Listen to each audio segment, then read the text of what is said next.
Hi, I'm Ben, welcome back to my channel and to the video I'm probably most excited to be making so far this year because the Booker Prize is on the horizon and we are speeding very quickly towards it. The Booker, I think, is my favourite literary prize and I've been following it for a number of years now, but this is the first year where I've had this booktube channel as an outlet for my excitement. With the longlist announcement just around the corner, I'm starting to spot predictions videos pop up, and so I thought I'd throw my hat into the ring because that sounds like a bit of fun. So today I'm going to give you my 13 predictions of the books I think we're going to see on the long list. But before we get into what those books are, I think it's worth touching on the rules of the prize and the people who will be judging it. Now, if you're on a bit of a predictions video binge, then you might have seen all of this already, and I will timestamp the video so that you can jump straight into the books if you want to. The first thing to note is the timing of this year's prize, which is actually quite a bit later than in previous years. The announcement of the long list is coming on the 1st of August, and that will see 12 or 13 books known as the Booker Dozen revealed as the contenders for the prize. The shortlist will follow on the 26th of September, and then we'll have about 9 weeks until the winner is revealed on the 26th of November. So the dates are later and there's bigger gaps between them, which in a way is really good for people who want to read along with the prize. So if you want to join in at the shortlist and read the 6 shortlisted books, you've got 9 weeks to read 6 books, and that sounds pretty doable to me. In terms of eligibility for the prize, I've given the rules a read and I think there are 4 things worth knowing about what makes a book eligible. Number 1, this is a prize for long form fiction. This means technically no short story collections, but in truth these can be eligible if they are linked. The way the rules describe it is that the book must be substantial and unified, whatever that means. I also thought the term long form meant that there was a minimum word count on submissions, but last year we saw 2 really short novellas make it onto the long list, so I guess that's not the case. Number 2, the books must be written in English, so no translations are eligible for this prize. Number 3, the book must have been published in the UK or Ireland for the first time between the 1st of October 2022 and the 30th of September 2023. The book can have been published outside of the UK and Ireland before that, but I think there's a limit and it can only go back to like 2020 or something. It also means there is scope for books to be on the list that haven't been released yet, and a book can even make it on the shortlist before it starts to make an appearance in bookshops. Number 4, the author must be alive at the time of submission and remain alive at each stage to stay eligible. This rules out something like The Passenger by Cormac McCarthy, who sadly passed away earlier this year. Interestingly though, this does specifically say that it is at the discretion of the director, so who knows what could happen. So far, so simple, right? Well, kind of. Your book can be eligible, but in order to be considered for the prize, it also has to be submitted to the judges, and there are a few different ways that can happen. The main route in is for the book to be formally submitted by the publisher, but the publisher has a quota for the number of books it can submit, and this is based on the number of times they've had books longlisted in the last 5 years of the prize. So if you've had no long listings, then you can submit only 1 book. All your eggs in one basket. If you've had 1 or 2 long listings, you can submit 2 books, and if you've had 3 or more long listings, then you can submit 3. I think that must make for some really interesting discussions in publishers where they decide which books to put bets on and build Booker campaigns around. Books submitted in this way will definitely be read by the judges and considered for the prize, but there are a couple of other ways in. The most straightforward of these is that if you have been previously shortlisted for the Booker Prize, any new books that you release within the eligibility window will automatically be submitted, and those submissions don't count towards publisher quotas. This year, authors with previously shortlisted books who will definitely have their books automatically submitted include Deborah Levy, Eleanor Catton, Elizabeth Strout, Linda Grant, Brandon Taylor, Sebastian Barry, Anne Enright, Zadie Smith, Patrick DeWitt, John Banville, and probably many more, because that was just from a quick glance back at previous shortlists. Without spoiling too much, I will say that none of those I've just mentioned have made it onto my predicted long list. The final route to a nomination is through call-ins. This is where the judges can ask for a book to be submitted on top of any publisher quotas. Publishers can suggest up to 5 additional books to be considered for a call-in, and they have to provide, I think, like a justification and a first chapter that the judges might give a quick read. But the judges can also just go completely off-piste and request a book that has not been suggested for the prize. This year, interestingly, is the first time that there is a minimum number of call-ins that have been specified, so the judges are going to have to ask for at least 10 books that have not been otherwise submitted. And I think this probably opens up the prize to have the capacity for a little bit more surprise. We might see a few more wildcards on that list. But who are these magical judges who are going to be deciding the fate of these authors and our reading habits for the next few months? Well, there are 5 of them. First is Essia Dugan, who is the chair of this year's prize and is a Canadian author who's previously been shortlisted twice for her novels Half-Blood Blues and Washington Black. Aja Ando is a British actor who you might recognise as Lady Danbury from Bridgerton, but she's got a long and illustrious career, particularly in theatre, and she was born in Bristol, which is where I live. We've got another British actor on the list, Robert Webb, who is most notable for his work playing Jez on Peep Show, but he's done a bunch of other stuff, including publishing a pretty well-received memoir and also his own debut novel, which came out a few years ago. James Shapiro is an American professor of English. He's famous for his non-fiction writing on Shakespeare,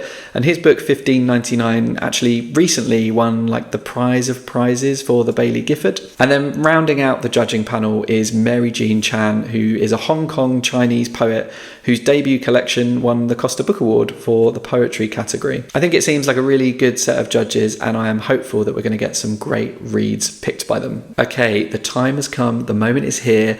We've finally reached the part of the video where I'm going to talk about the books that I expect to see on the Booker Prize Longlist 2023. I'm calling this a predictions video, but it's actually somewhere between a predictions list and a bit of a wish list. These are books that I have either read and loved, or that I have heard about and think might scratch the itch of the judges and what the Booker Prize stands for, or they're books that I think just sound really interesting and I'd love an excuse to prioritise reading in the coming months. There are 13 books on my list, and I've broken them down into 5 categories, the first of which is the big hitters. These are big release books by big name authors who I think stand a great chance of making it onto the long list. The first of these will come as no surprise whatsoever, because what prize predictions video in 2023 would not be complete without Demon Copperhead by Barbara Kingsolver.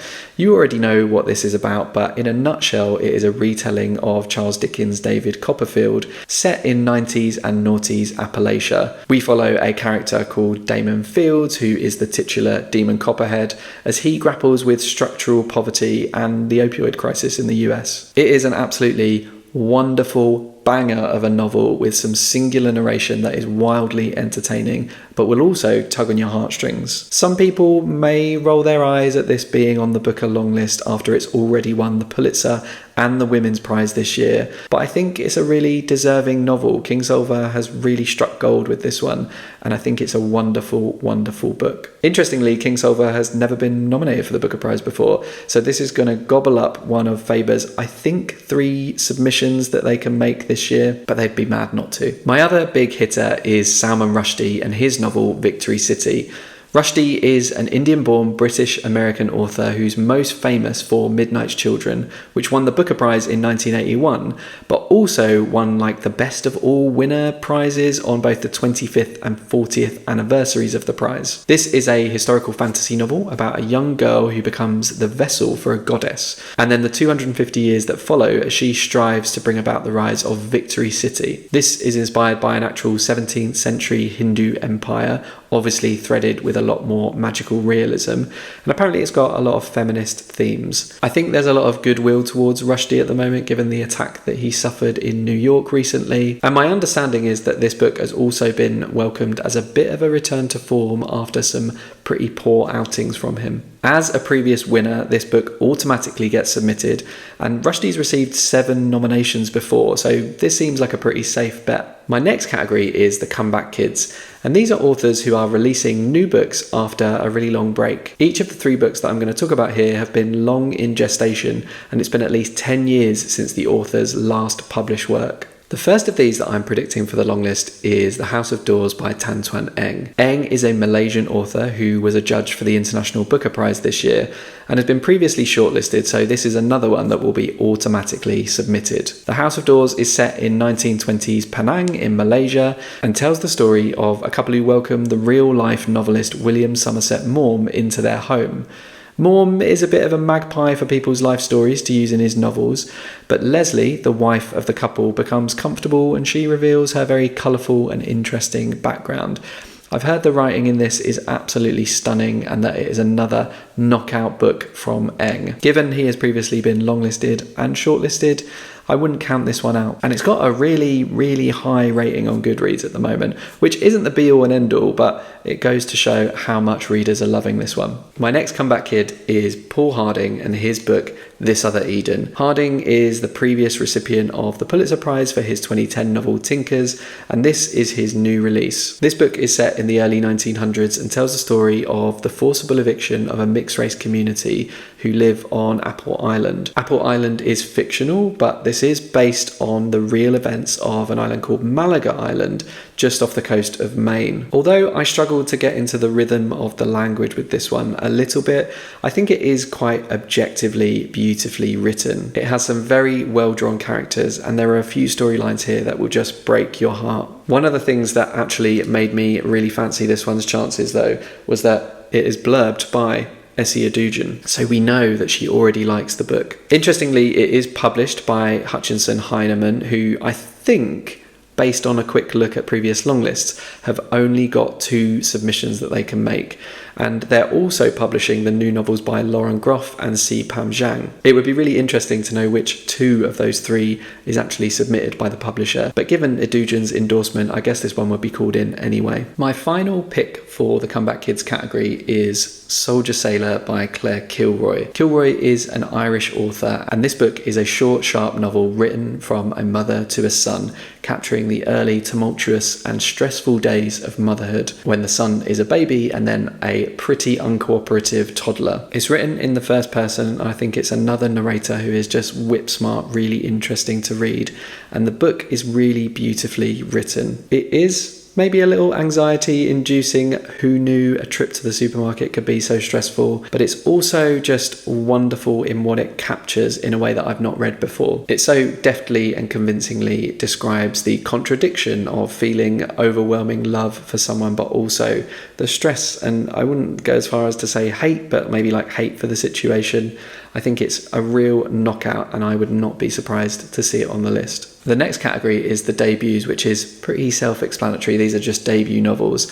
And the first one I'm expecting to see on the list is Alice Wynn's In Memoriam. Wynn is an English author, and this is a historical novel set in the early 1900s about 2 boys, Gaunt and Elwood. We see them at a prestigious boarding school together, and then they become caught up in World War I. The book is centred on their romantic relationship, but for me, what makes this book so powerful is the unflinching description of the realities of war. Wynn draws heavily on World War I texts and casts many of the real stories on her characters, and it is just so harrowing and often painful to read. It's another one that has absolutely glowing reviews from readers with an absurdly high Goodreads score, and I think it could be one to watch for the booker. My next debut pick is a Trinidadian author called Kevin Jared Hussein and his novel Hungry Ghosts. Maybe it's a little bit of a trick to call this a debut novel because he has released books in the past, but those have been aimed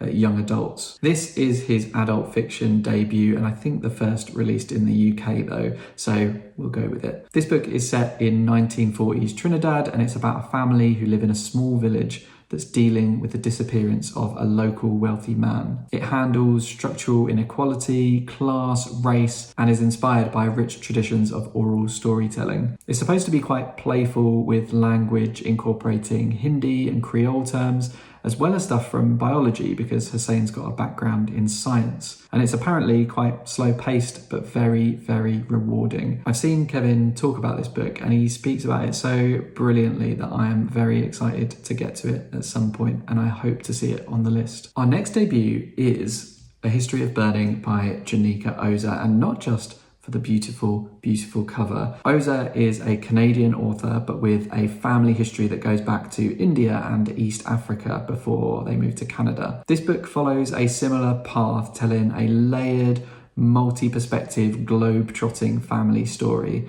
It covers the move of the family from India to East Africa, and then the family's flight from Africa when faced with the brutality of Idi Amin's regime in Uganda. It's history that I don't know too much about, and I'm really interested to learn by reading this book. Finally, a debut that I think we might well see on the Booker longlist is Fire Rush by Jacqueline Crooks. Crooks is a British author, and this is a very lyrical novel that centres on a character called Yamei and her experience of the dub music scene in the late 1970s. It's told in 3 parts that take place in 3 different locations: London, Bristol and Jamaica. And it starts out feeling a bit like a romance, but turns into something very different. It deals very admirably with themes like police brutality, race and misogyny, and I think it really effectively evokes a specific time and place and subculture in a way that many other novels aren't able. It wasn't, to be honest, a favourite for me, but I did admire what it was doing, and in particular the language in the first section has such a wonderful rhythm and poetry that reflects the subject matter, and that is really impressive. This was shortlisted for the Women's Prize earlier this year, and it would be quite unusual to see so much overlap if both this and Demon made both the Women's Prize and Booker longlists.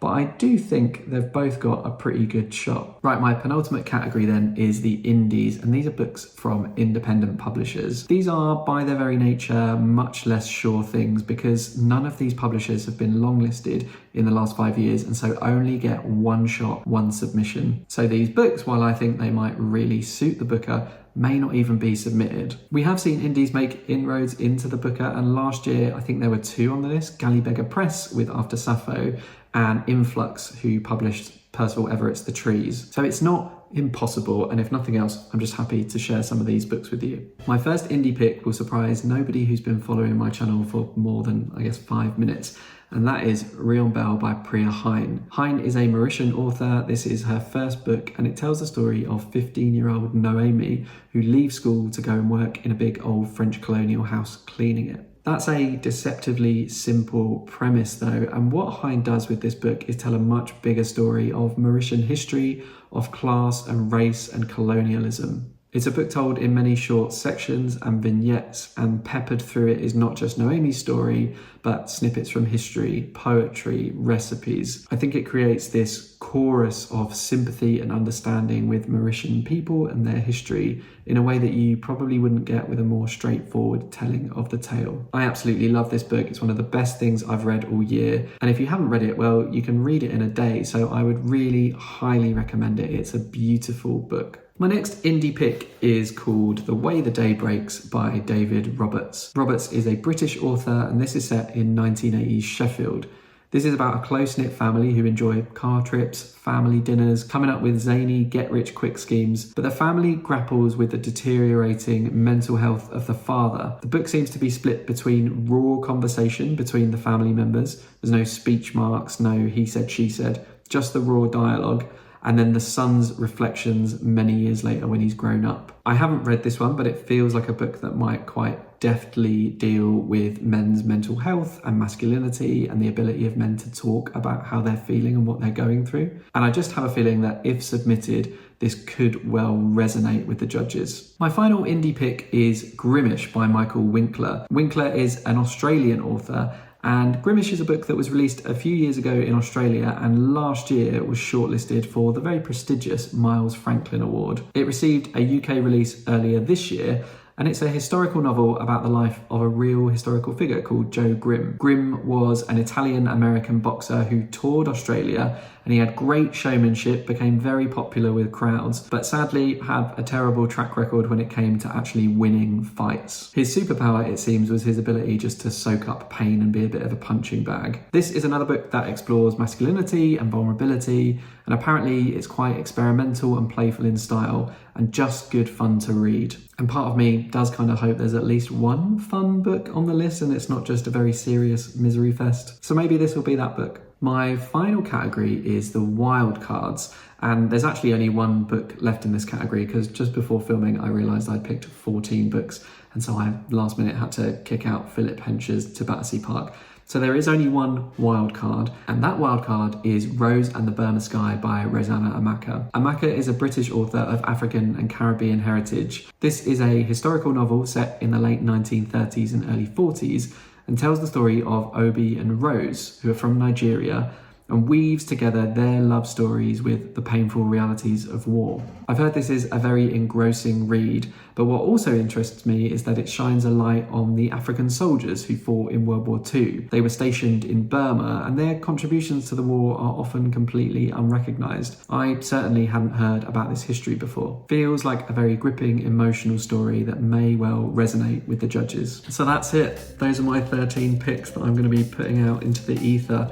I'm quite nervous about it, actually. Although I didn't have a channel last year, I did still make some predictions, and I got 4 books right, I think, which were Trust, Maps of Our Spectacular Bodies, Glory, and The Colony. I think 4 out of 13 is really good, and I'm not expecting to get so many right this year, but I would love to see a few of these books on the list. Let me know in the comments if you have read any of these books and what you thought of them, and what your predictions are. Which books are you expecting to see on the long list when it comes out next month? If you enjoyed this video, please do give it a thumbs up. It really helps my channel out. And if you'd like to see more of my content, there will be plenty more Booker stuff on the way. Then why not hit the subscribe button? But until next time, toodles.